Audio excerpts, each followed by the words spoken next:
What up, Pod Squad? Welcome back to another edition of Mondays with Mehoff, the little mini weekly segment where I bring you a little bit of a Monday night football preview, some fantasy decisions in case you're holding on to the end of the week, deciding whether to start those guys in both teams, as well as some of my favorite unsung heroes or kind of sleeper values of the week that are maybe borderline guys you're wondering whether you should start or not. So starting off here, quick shout out to last week. We picked Baltimore over New Orleans, which was the consensus. They handled it pretty easily, 27-13. So I myself move up to 8-2 on the season for Monday Night Football games.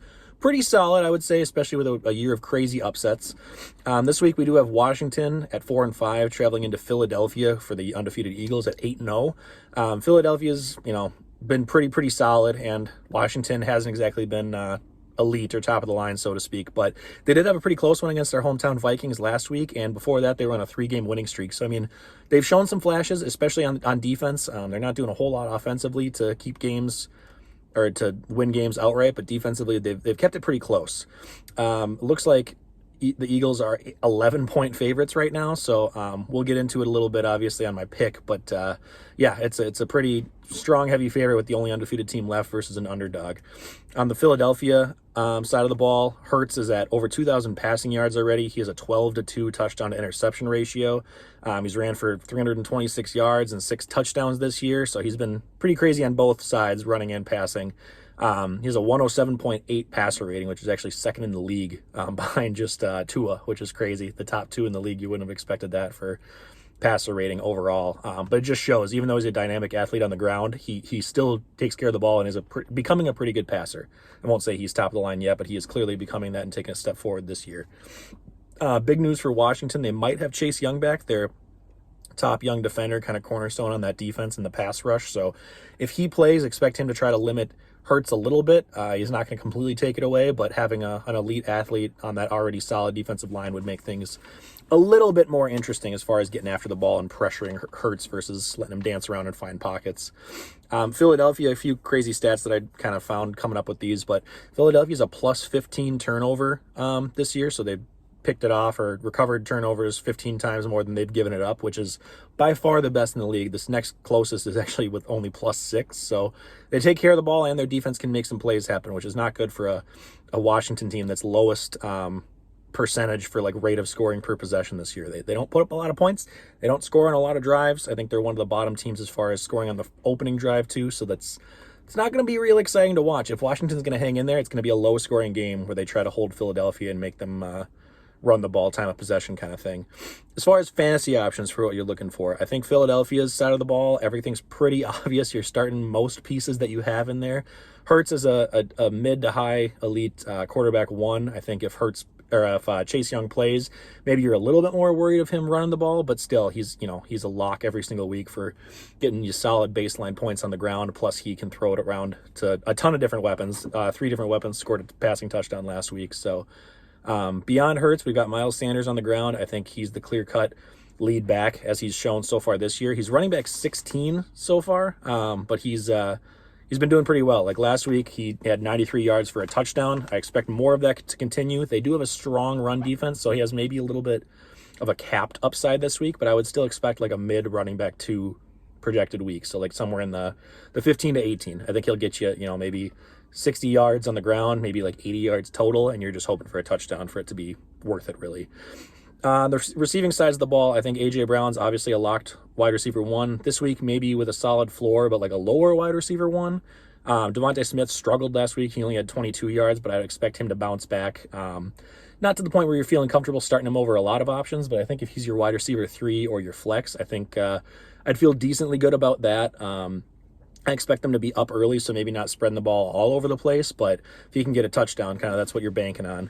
And then Dallas Goedert, I think he's really one of the last like elite tight ends left, where he's kind of that guy right before the cutoff, where if you have him, you're feeling pretty good. He should be a mid to high tight end 1 again after last week where he got 8 catches, 100 yards, and a touchdown. So maybe not quite to that level, but I expect him to have 6, 7, 8 targets at least in this game, and probably some better option with the Washington pass rush off the defensive line being pretty good, I could expect Hurts to maybe dump it off a little bit more. So you're starting him, no question. It's pretty easy to lock those options in. As far as Washington, it's kind of the mirror opposite where you really don't want a lot of their guys. Taylor Heineke, I don't think you're looking to start him even in a 2-quarterback or a super flex league. Gibson, I think, is still having the edge over Brian Robinson for me. He's probably a low running back 2/flex. I think he'll get more game scripted out, and their defense is really, really solid in Philadelphia. They're also waiting to see if McKissick plays. I think he's projected to be out as of now because he didn't practice today, Friday. But if he does play, I think you knock Gibson down to just like a little half tier lower, personally. Brian Robinson, I think he's just splitting too much of the work with Gibson. He did get slightly more touches last week, but I don't trust him. So I think if you have to, desperation play as a low flex maybe, but I'm not loving it if I have any kind of other options. So receiving wise, really the only ones I'd be looking at are like Terry McLaurin. He's finally started to pick it up a little bit. I think he could have a decent game if Heineke's able to actually get him the ball. He has 3 straight weeks now of at least double-digit PPR points. So I mean that's solid. He's getting the workload. He's only got 1 touchdown in that stretch. So standard wise, maybe you're feeling like he's more of a flex, but I think PPR, at least, he's probably a wide receiver too, and you're just hoping he scores. Jahan Dotson is back this week, so that'll cut into it a little bit, but I think as far as if you're a Dotson owner, I am not trying to find a way with him into my lineup at all. Give him a week, let him come back. He's still a rookie, and he's coming off a multi-week injury, so I think I don't want to start him, even if you're excited that he's back and you've been holding on to him. Curtis Samuel, he's probably more of like a borderline flex if you really have to, I guess, but I think him coming back, or Dotson coming back, is enough to knock Curtis Samuel out of the flex territory for him. Kind of the same thing where it's, only if you're really, really desperate, but I wouldn't expect a lot. So overall, like I mentioned, this game line has Philadelphia favored by 11. I am going to not shockingly pick Philadelphia to win to continue my streak and try to get to 9 on the year through 10 weeks. But beyond that, I think if you were going more of the money line, which like with a big spread like this, I feel like I got to go one step above and try to pick 4 against the spread just to make things more interesting. I would actually take Washington with the 11-point underdog here. I don't think that Philadelphia is going to cover it. I expect to see this game close and just like a low-scoring game. It won't feel close, but by the end, I wouldn't be surprised if it's, Philadelphia wins by 7 or 4 or 10 or whatever. But under that 11, that's a lot of points. And I feel like most times this year when there's been a spread of 10 or more, usually the underdog has covered that spread. That being said, Philadelphia is 4-0 at home against the spread this year. So I might be picking incorrectly, but don't get me wrong. Philadelphia is significantly better than Washington, but I think 11 points is a lot to give a team when Washington's actually hung in there the last 4 weeks and looked pretty solid. So that's my consensus. We'll see what happens. That's just for bonus credit. We're just trying to get to 9-2 as far as projecting the right winners. So beyond that, I'm going to give you kind of my favorites of the week. Last week, we had a really, really good week with Justin Fields at quarterback, who went off for 40-plus points. Cordero came back. He had a couple of touchdowns in his return. Wide receiver, we went with Josh Palmer for the Chargers, who also put up, I think, 15-ish PPR points, somewhere in that range. And then Isaiah Likely was my 4th one. So we went 4 for 4. Likely got that touchdown that kind of saved his day. But feeling pretty good. I'm trying to pick guys that are not consensus, top 12 options for quarterback or tight end and top, 15 to 20 options for running back receiver. Just trying to give you some should I start them? Should I not?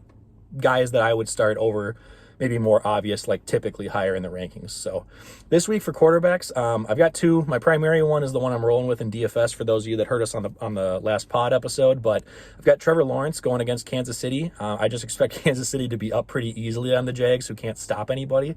But Lawrence has looked decent spreading it around lately, and I think Kansas City will key in more on Travis Etienne in the run game, so I think Lawrence will have to do a lot of garbage time catch up and throw the ball around here. So I could see him putting up some decent second half stats and, maybe getting you to that 18 to 22 point range. He has taken some steps forward this year, so I like him. As far as one other option that I'll say, I know he's probably more typically a consensus top 12, but Tom Brady struggled a lot this year, though he did have a nice comeback win to finally get them back on the board last week. And I feel like he's just, going through a lot of stuff off the field, but I think he's looking kind of for that, bounce back and just to show people he's still got it kind of thing. So against Seattle, I don't think he's going to light up the world, but don't be surprised if he goes out there and puts up another 20 points or so too. He's had a lot of games without, more than 1 passing touchdown, but I think this is the week that he gets a couple. Look for that 275 to 300 yard range and 2 touchdowns. So if you have him and you've been nervous all year, I totally get it. But I think this is a week where you can be okay, unless I've got a better, amazing streaming option or I lucked into getting Fields last week, I'd roll with Brady and see what happens. Running backs, there's not a ton that I love this week. I am spending up in DFS to try to get some higher end guys, but as far as running backs that you would maybe kind of be on the borderline, I think my number one target or value this week would be Jamal Williams. Dude's obviously been great so far, but with DeAndre Swift returning last week, I think a lot of people are going to have question marks and be like, oh, well, Swift's been the guy, so I mean, Jamal probably shouldn't be the startable option going forward. I wouldn't be surprised if he still continues to get solid work because they just don't seem like they're wanting to rush Swift back into big touches right away. So Jamal Williams, I think, flex with upside. He's clearly still getting a ton of looks in the goal line. So if you've had some bye issues or injury issues or whatever this week, I think I would find a way to get Jamal Williams into your flex at least, unless you're desperate and you need him as your RB2. Wide receivers, I got a couple. Darnell Mooney, obviously with the ascension of Fields these last few weeks, Mooney has started to do better. He's got Detroit gives up the, I think, second most percentage of like 15 plus yard passes, like deep passes, and that's what Mooney thrives at. So I think Fields will take a couple shots at Mooney down the field this week, and he's been doing better. He had 70 plus yards last week. He scored a touchdown recently, so he's starting to do what people thought he would do at the start of the year, and I think a lot have shied away from him just because of how badly he did to start the year. But this is a guy where I think this week, I think wide receiver 3/flex, he's going to continue to slowly come on as Fields does well, and it's Detroit, so they can't stop anything. I wouldn't be surprised if this is kind of an ugly offensive battle, a shootout, so to speak. And then my other kind of sneaky one that I just slid into my DFS today, but Mac Hollins, with news that Hunter Renfrow and Darren Waller are both going on the IR as of this week. I think Mac Hollins has shown he can step up when they've had other options out. So I think him as the kind of number 2 behind Devontae Adams. They really don't have anybody else. So if you can, if you're struggling with like a flex or a third wide receiver and he's probably still on your waiver wire, I would go scoop him up and see what happens. Or in DFS, he's really, really cheap. I basically subbed him into my lineup, and that gave me like $1,200 more, where I could bump my top running back up to like an Alvin Kamara range. So it's a good way to save money where he's still probably going to get more targets and more looks than people are expecting. And then lastly, tight ends. I think I've been banging the drum on Greg Dulcich all year. He's been trending up ever since before the bye, like 3 weeks in a row, where he's had top snap percentages run. He's had back-to-back double-digit points, PPR-wise at least, and I think he could be really, really good this week. But another maybe like lower-end option, since a lot of people have started to kind of figure out the Dulcich train, is Robert Tonyan. I know Green Bay is playing a game this week where it's tough to move the ball any week with how they're looking.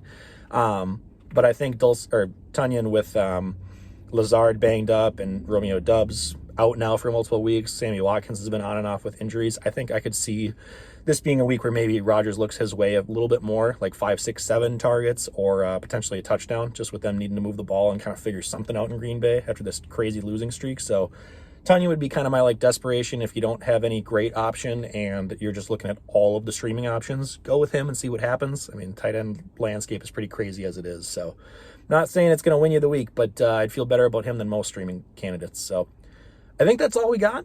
Sorry I went a little long. I'm going off a lot of this on the top of my head, but hopefully that helps you guys with some last-minute pickups before the weekend comes in and some start-to-sit decisions depending on if you have any Monday night guys. So we'll continue to try to keep doing this week to week, and I'll let you know how I did, whether it's great calls like last week or just terrible ones, and you can blame me for your losses. But yeah, appreciate you guys listening. Hopefully you come check out the most recent episode that's on Spotify now. We had our escape room draft that was a little bit out of the box compared to some recent ones we've done. So that's a lot of fun. Go check that out. And thanks for listening, guys.